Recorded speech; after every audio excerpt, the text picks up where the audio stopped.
Okay, folks, so I wanted to do a quick video on ML63.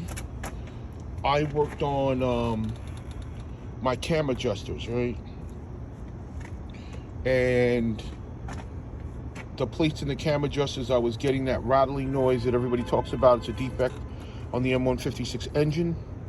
There's a plate that's in here that goes bad on mine. Both of the intake cam adjusters, the plates in there, they were done. The pins were rattling around on start, right? Which is not a good thing. So there is a fix for it. There's a couple of really good videos on it, on how to repair this. I looked at it and I said, well, this has to be repaired, and you can go two routes. You can go to the dealership or Indy guys. These guys each are $900 to start. And if there's anything else wrong here, if you know, depending on who you're dealing with, they can take you for a ride. Most of the guys I know that drive these kind of cars, AMG, this is a ML63. This is a performance engine, 4-stroke, dual overhead cam. Some guys are do-it-yourselfers and will take on the task. I then also went about, and I'm going to get to the crux of this. This is really more about the cam adjuster, and that's latch gear. I also did the buckets, right? My cams are in pretty good condition here. They're in pretty good condition. There's no significant wear or scratches, and this engine's got a buck 100K plus on it, so she looks in pretty good condition. But yeah, I wanted to talk about a couple of things that are very, very important. That if you don't know, and if you're doing this for your first time, or you do it yourself and you're kind of just not 100% sure, there's some things that you need to really pay attention to. And I'm gonna go over that right now. Just wanted to grab a light real quick, my light. Yep, I wanted to grab my light because I wanted to kind of go through a couple of things here. All right, so really this video is about the cam adjuster, and there's a latch gear. Now, when you buy the locking kit, right? They sell you a locking kit. You need this locking kit. This guy goes right onto here. It should slide right on. You shouldn't be struggling with this at all. This locking kit, locks the front. There's a plate in the back. Get my light. That plate in the back there. Make sure that when you do that, that notch is facing inside. She's locked in. The cam is good to go in the rear. If you can't lock that in on the back, for whatever strange reasons, you did your buckets, your lifters, or whatever, and you can't lock this in the back, something's not right. You should not proceed, right? That's kind of, you'll see the videos. There's a guy on the internet, he's a subject matter expert on this, Tassos. He walks you through all of this, like in super detail. So make sure that's locked in first. You can lock in the front plates, and then there's another plate. Hang on, let me grab the other plate. There's this plate, it comes in a kit. There's this plate that you put on the front, and it locks in. It locks in these guys. This is called the Wiz calls it, I forgot. Oh, it's bushing. It's a bushing here, right? There's bushing here, and it makes sure that when you put this front plate on, it makes sure that everything's lined up here. You can only, and I'll show that, when you line this up, there's only one way to go. It's kind of idiot proof, and they tell you on here what's what. They tell you one guy's Aus, it's German, and EIN.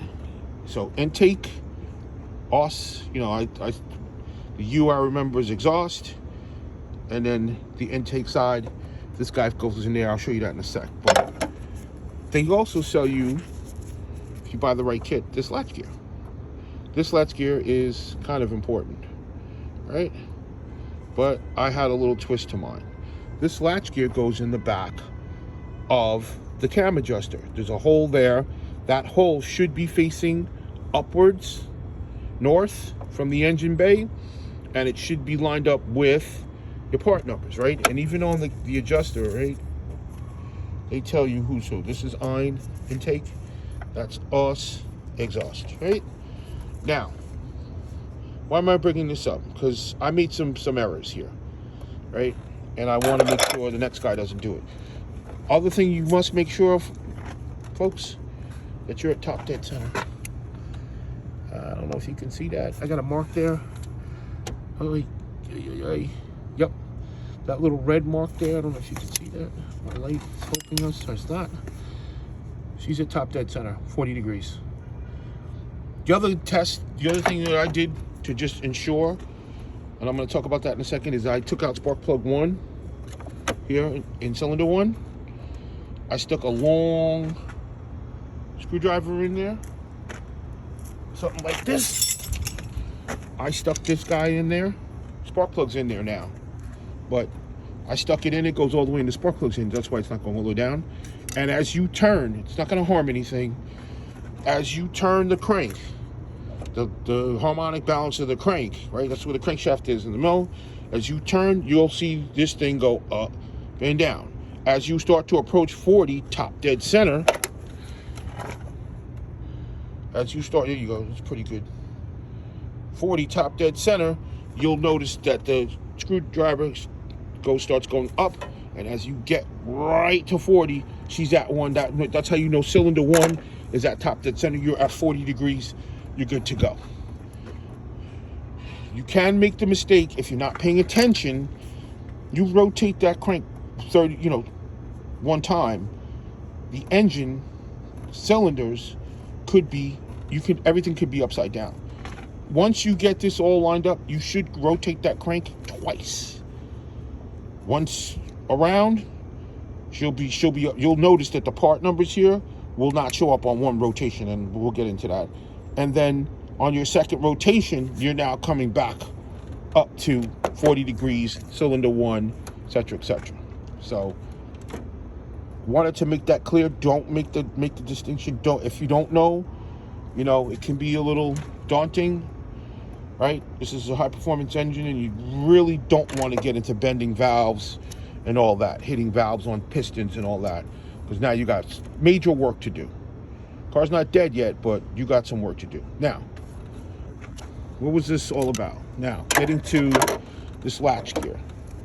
This is big time important, right? This gear is supposed to go in that hole. This is, if you notice, there's a screw there, and I'll explain that in a second, right? So let's take this off. The back is locked in, so she ain't going nowhere right now. In the back here, you'll see there's 2 screws. I think it's very important, before you disassemble all of this to start working on it, you should screw this on mine. And the reason why there's a screw is because my cam adjuster is threaded. I watched everybody else, and they were sliding the gear piece in. They were sliding this guy in. Mine, you can't do that. It's threaded. It won't fit, and it won't come across. You need this to lock these gears. When you're at the right thing, this thing's supposed to go all the way in flush, right? It won't go flush. I mean, I can't get in the hole because the screw's there, but this is supposed to be flush, and this is supposed to lock these 2 gears in the right position. Well, I can't do that. So I got screws in there, and those screws, I didn't force them in there. They went in nice and easy. Everything should be nice and easy with this. If you have to start forcing things, you got a problem on your hands. If you decide to take this apart, right? You lock all your gears in, you lock your plate in, right? You've got everything the way you want, and you take this apart, you break these bolts, that latch gear in the back is going to kick. There's some springs in there. 63 Motorsports, Tazos, there's a bunch of videos on it. This is not the focus of this video. Walk you through how to change this plate. And if you look, the plate's a different color. That's the 63 Motorsports plate, as opposed to buying $900 or $1,000 with tax cam adjusters and replacing them, right? This is the do-it-yourself way, performance engine way. Okay. again, why is that screw so important? Well, that locks the gear in its right orientation. I noticed, and I made a mistake here, and that's why I'm doing the video. When I couldn't get the gear in, I said, it's not critical. I understand why and which way everything's supposed to go. I cracked this. And what I found was on the back of that gear, you can't kick it left. You got to look at this, right? So I haven't yielded these bolts yet. These are torqued to yield, right? Once you get them in and get everything flush, you're supposed to go by the manufacturer's spec, which is 46 Newton meters or 33.9 foot-pounds, and then 90 degrees. We'll talk about the 90 degrees in a second. And then you're supposed to turn the bolt another 90 degrees, 2 stages, right? 90 degrees, if for those who don't know, is 112 Newton meters, and whatever that equals in foot-pounds, right? So make sure that you understand that and that you do it. Very important. You need to torque the yield. If you make it too tight or too loose is a problem. Too tight, you might get an error. This thing's going to be out of whack. The timing's out of whack. Well, back to the gear, latch gear. Well, why is that important? Well, when you take this apart, this thing is going to kick. This gear is going to kick to the right, right? Gear's going to be right oriented on all of it they were doing, right? This one I got it set up. This guy I got it set up. I've tightened it. It's not spec'd yet because why? I'm going to spin once I get this lined up. I'm going to spin that crank twice because I want to make sure everything lines up and that my plates, I can slide plates on and off. I'm in no rush. You need to take your time in doing this. You don't want to have to keep taking it apart and putting it back together again. It's not a good idea, right? It's not a good idea. But again, if you don't lock this in place prior to disassembly, and you can, it's not catastrophic. I found that these springs, there's some springs in here. There's these wiggly springs, in three locations back here. What I found was this now kicked the latch gear in the back, kicked it to the right, and it would never go left. It was almost virtually impossible to get it to go left. There is you can't see it. I should have done this before I put it back, but there's a snap ring that's pretty tight. You're gonna have to undo that snap ring in the back, squeeze the snap ring, get it off, reorient the latch gear so that she's left, and I was able to sneak a screw in there, knowing that this was on the wrong position. Well, why is that so important, you might think? Well, if this thing's oriented to the right on all of these cars, the cams are set up, right? Cam locks in, you got locking plates, everything went pretty well. Car will start. Car's gonna start. How do I know? Because I went through this, right? Car will start, but would you know what's gonna happen? You're gonna hear three things you're gonna find out. One, these will start to sound like lifters. This is not tight yet, but this is supposed to be pretty silent, not sounding like a lifter. And if you put your hand on the cover, you're gonna feel like kick it. That's bad. Shut the car off. Stop what you're doing. It's done wrong. I knew right away. 2 seconds into it, I was like, oh, something's not right. It didn't sound like this before. That's the first thing. You could then also create some damage down here with that sprocket, and if you're not lucky, you might stretch the chain or cause other issues. Very important. This thing has to be oriented to the left, kick left, that latch gear. When you tighten, then she's going to come back and she's going to look like this. That's spec latch gear cam adjuster, right? So if you do it improperly, you're going to get some weird noises over here. Also, it's going to sound like the car's got like a lot more exhaust. I thought initially when I started, boom, she started, no hassle. It was running. When I stepped on the accelerator, she was idling okay. I said, oh, wow, I got a lot more exhaust. Oh, no. Then I came out here, I hold this click. It was loud. I said, oh, shut the car off. Something's not right. Also, too, I've got the SDS. If you put the SDS in I'll walk you through that because I'm going to do it later on. I'll put it up in the video. You have to make sure that the angles are right. You got to go into ME, go into actual values inside the ME and the SDS, and look at the angle that this thing is on. I believe it's 14 and 23 or 22, thereabouts. 15 and 28, somewhere in there. I'll go over it. I know the values. I have it written down. You need to check all this stuff. This is this can be complicated work. You can cause damage, right? To your beautiful engine, right? 6.3 AMG, right? You can cause some damage there. So be careful. Be careful. Make sure that you either use the latch gear if your cam adjuster allows it for it, or in my case, I had to drop a screw in here. I'm gonna take those screws out in a sec because I know it's set properly. I'm gonna lock in here and then I'm gonna tighten these. I'm not gonna yield them yet. Then I'm gonna spin that crank twice. And when I get back over here on the second spin, I come back over on the second spin, then I'm gonna recheck everything to make sure. I'm not in a rush. I'd love to button up my job right now, but I think it's more important that this is crucial. If you don't, you'll get a check engine light. That was the other thing. If you set these wrong, you're gonna get all kinds of P18, P19, 16, 17 error codes.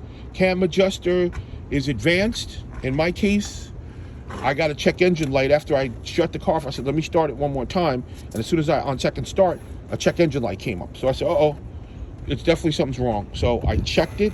And if you go into ME and you start looking, it comes right up under the error codes. P18, it said it was intake cam was implausible. And then P19 was telling me my exhaust was advanced. My cam was advanced, right? It wasn't in sync. And that's why, because these gears, that latch gear is super important.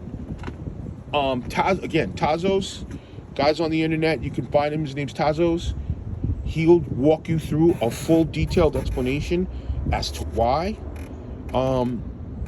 And if you don't have, let's say you get into this and you realize you split this engine open and it covers off, and you realize you don't have this latch gear, right? Or you don't have the screw, you can't, yours is slotted, it's not threaded, and you want to put this back, you got to make sure that this thing is, the latch gear is left justified, to your left.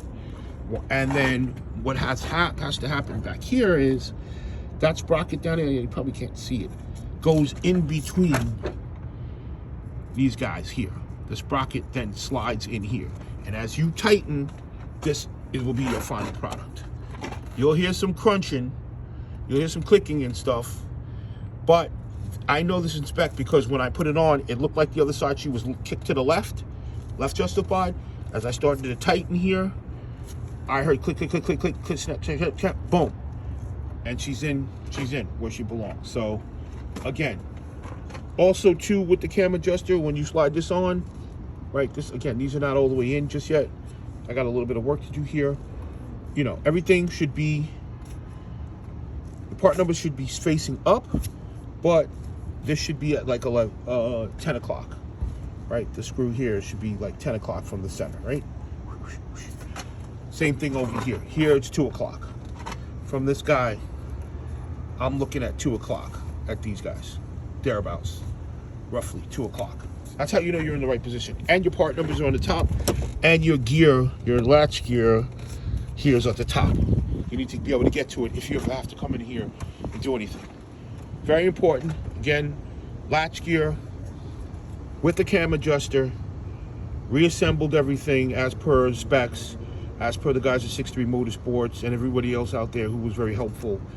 But make sure you take care of that before you insert and before you reassemble and torque down. These are stretch bolts. Again, like I said, 46 Newton meters, 90 degrees on this. One-time use, that's it. It's a crush washer in the back. inside of here, a little small diamond, thin, super thin pressure washer, one-time use. Make sure that you replace them. They're pretty inexpensive. You can find them all over the place. FCP Euro, the dealer, or whatever.